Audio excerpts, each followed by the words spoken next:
C'est une définition par principe. Bon, moi, en revanche, je suis en difficulté parce que j'ai été très, très discourtois avec M. Portarieux, que j'ai sauté sur ma liste le député de Toulouse pour Horizon et apparenté. Et chers collègues, veuillez m'excuser et prenez évidemment poser les questions que vous souhaitez poser au président de la 4e chambre de la Cour des comptes. Non, ça ira, je serai bref, comme d'habitude. Oui, vous êtes toujours très laconique, monsieur. Merci le Président, et merci Monsieur le Président Andréani pour votre présentation. Moi, je souhaite insister sur une partie particulièrement intéressante du rapport qui concerne le choix du modèle d'armée. Une programmation militaire nécessite bien évidemment de définir des priorités pour l'avenir, sous contraintes budgétaires, et vous comparez à ce titre la trajectoire de la France, celle de l'ambition 2030, qui nécessite un effort budgétaire important, mais exclut une réduction homothétique des capacités des armées avec le choix du Royaume-Uni de modifier ses priorités. Alors, le cas du Royaume-Uni est particulièrement intéressant, et ce, à plusieurs titres.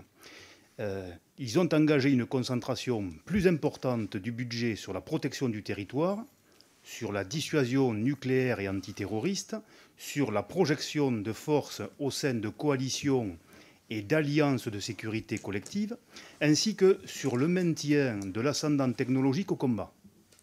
En revanche, nos voisins britanniques assument une réduction importante de leurs forces terrestres avec un volume réduit de 82 000 à environ 70 000 hommes et femmes, disons des militaires.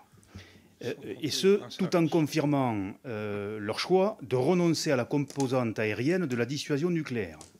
Alors, Monsieur le Président, bien que vous ne donniez à ces scénarios qu'un titre illustratif, il transparaît à la lecture du rapport qu'en se tenant du strict point de vue des finances publiques, le scénario d'une hiérarchisation plus poussée des priorités entre grandes capacités soit préférable. Alors, ai-je bien lu ou lu trop vite? Cette question me paraît très pertinente. J'ai l'impression que M. Portarieux a très bien lu le rapport de la Cour des comptes. Monsieur le député, vous avez bien lu, et il est, disons, lorsque nous avons écrit ces lignes, il nous paraissait que, en dépit de, disons, cet événement, je répète le mot tectonique qu'est la guerre d'Ukraine, dont on n'a pas vu la fin et dont on n'est pas encore prêt de mesurer toutes les conséquences stratégiques,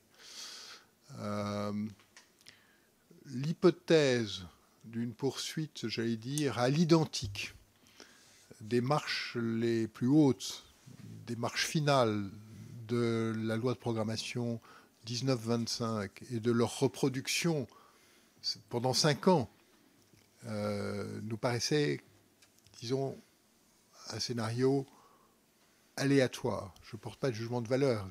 Bon. Aujourd'hui, la nécessité s'impose au vu des besoins des armées dans le contexte de la guerre d'Ukraine. En sera-t-il toujours ainsi dans les 7 ans à venir? Honnêtement, je ne le sais pas. Et dans ce contexte, c'est vrai qu'on n'a pas choisi entre les scénarios, mais celui qui, par expérience, parce que nous en sortons, nous paraît le pire, c'est celui des réductions homothétiques. Et à tout prendre, un exercice de programmation, c'est toujours un exercice consistant à hiérarchiser les objectifs et les capacités, quoi qu'on en dise. Et il est exact que nos amis britanniques, bon, eux ont un modèle de repli, c'est le modèle du 19e siècle, c'est l'armée de corps expéditionnaire doublée d'une marine, et on peut comparer un peu la dissuasion à la marine. Disons, c'est des fonctions un peu comparables, la dissuasion nucléaire à ce qu'était la marine pour les Britanniques au 19e siècle. On sanctuarise son territoire et on fait des incursions aéronavales, aéroterrestres depuis lors sur la base d'une armée de corps expéditionnaire. C'est leur modèle. Ils sont revenus à leur modèle ancien. Bon, nous, on a une problématique un peu différente, parce qu'on est à la fois maritimes et continentaux, on a une double vocation, mais il faudra peser les choix. Est-ce que vraiment, si on s'enlise dans un conflit durable en Ukraine, avec quelque chose qui ressemble au Cachemire à nos portes, alors il faudra réfléchir à la redistribution de notre effort et de nos capacités pour faire face à une situation qui risque d'être source d'instabilité à la périphérie européenne de la Russie pendant des années, voire des décennies. Donc je pense, nous restons sur cette idée qu'il y aura quand même probablement des choix à faire, en tout cas qu'il faut examiner cette option, qu'il ne faut pas l'exclure a priori. Je vous remercie de cet éclairage et je me réjouis que M. Portarieu ait posé cette question.